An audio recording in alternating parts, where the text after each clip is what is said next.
ఒక్క phone call తో మీ బంగారాన్ని విడిపించి ప్రెజెంట్ మార్కెట్ రేట్ కే కొని బ్యాలెన్స్ అమౌంట్ ని క్యాష్ గా లేకపోతే సమానమైన బంగారాన్ని మీకిస్తుంది అక్షయ గోల్డ్ హబ్. జాతుల మధ్య ఘర్షణలతో అట్టుడికిన మణిపూర్లో రాష్ట్రపతి పాలన ఎత్తివేతకు రంగం సిద్ధమైంది. త్వరలో బీజేపీ సారథ్యంలో కొత్త ప్రభుత్వం కొలువుదీరనుంది.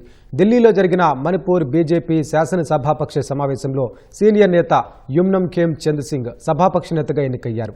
ఈ సమావేశంలో బీజేపీ పరిశీలకుడు తరుణ్ చుగ్, ఈశాన్య రాష్ట్రాల ఇన్ఛార్జ్ సంబిత్ పాత్ర కూడా పాల్గొన్నారు.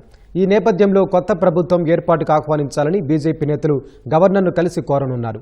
దీర్ఘకాల రాజకీయ అనిశ్చితి, పరిపాలనా పరమైన సవాళ్ల కారణంగా గతేడాది ఫిబ్రవరి 13న మణిపూర్లో రాష్ట్రపతి పాలన విధించడంతో 60 మంది సభ్యులు కలిగిన అసెంబ్లీని సస్పెండ్ యానిమేషన్లో ఉంచారు. మణిపూర్లో తిరిగి ప్రజాప్రభుత్వం ఏర్పాటుకు నిర్ణయం తీసుకున్నందుకు బీజేపీ కేంద్ర నాయకత్వానికి స్థానిక నేతలు కృతజ్ఞతలు తెలిపారు. యుమ్నం ఖేమ్ చంద్ సింగ్ సారథ్యంలో రాష్ట్రం ముందుకు సాగనున్నట్లు చెప్పారు.